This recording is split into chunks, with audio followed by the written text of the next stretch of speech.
Cycle দিয়ে ৬৪ জেলা ভ্রমণ, নওগাঁ জেলার পাহাড়পুর বৌদ্ধবিহার, বিশ্ব ঐতিহ্যের পথে আমার যাত্রা। আসসালামু আলাইকুম। আমি সাইকেল দিয়ে বাংলাদেশের ৬৪ জেলা ভ্রমণ করছি। আজকের গন্তব্য ছিল নওগাঁ জেলার বদলগাছি উপজেলার ঐতিহাসিক পাহাড়পুর বৌদ্ধবিহার, যা মূলত সোমপুর মহাবিহার নামে পরিচিত। এটি বাংলাদেশের অন্যতম গুরুত্বপূর্ণ প্রত্নতান্ত্রিক নিদর্শন এবং ১৯৮৫ সালে ইউনেস্কো বিশ্ব ঐতিহ্যের স্বীকৃতি লাভ করে। আজ সকাল থেকে প্রচন্ড রোদ, তীব্র রোদের মধ্যেই সাইকেল চালিয়ে পৌঁছে গেলাম ইতিহাসের এক অনন্য স্থানে।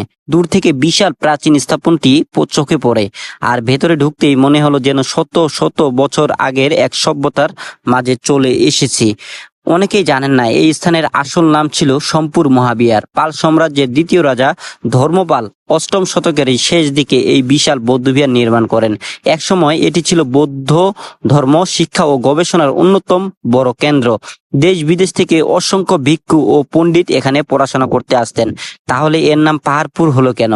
অনেক বছর ধরে মূল মন্দিরটি মাটির নিচে চাপা পড়েছিল। দূর থেকে এটি একটি ছোট্ট পাহাড়ের মতো দেখাতো। স্থানীয় মানুষ সেই কারণেই এলাকাটির নাম দেয় পাহাড়পুর। পরে প্রত্নতান্ত্রিক খননের মাধ্যমে ধীরে ধীরে বেরিয়ে আসে এই বিশাল মহাবিহারের ইতিহাস। আজ এখানে এসে দেখলাম চারিদিকে দেশ বিদেশ থেকে আসা অসংখ্য পর্যটক। কেউ ইতিহাস জানতে এসেছে, কেউ ছবি তুলেছে, আবার কেউ পরিবারের সঙ্গে ঘুরে বেড়াচ্ছে। এত মানুষের ভিড় দেখে সত্যি ভালো লাগছিল। বাংলাদেশের ইতিহাসকে কাছ থেকে দেখতে মানুষ যে এত আগ্রহী, সেটা নিজের চোখে না দেখলে বোঝা যায় না।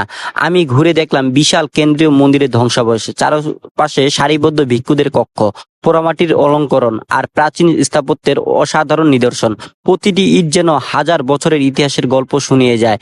প্রচন্ড রোদ থাকলেও এই জায়গায় সৌন্দর্য একটুও কমেনি। খোলা আকাশ, প্রাচীন স্থাপত্যা আর চারপাশে পরিবেশ মিলে এক অন্যরকম অনুভূতি তৈরি করেছে। ইতিহাস প্রেমী কিংবা ভ্রমণ প্রেমী সবার জীবনে অত্যন্ত একবার এই জায়গাটি ঘুরে দেখা উচিত।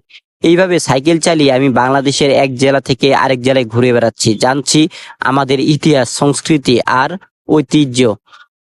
আপনারা যদি আমার এই ৬৪ জেলা ভ্রমণের সঙ্গেই হতে চান, তাহলে ভিডিওটি লাইক, কমেন্ট ও শেয়ার করবেন। আর নতুন জেলার ভিডিও দেখতে অবশ্যই ফলো করবেন। ধন্যবাদ। আল্লাহ হাফেজ।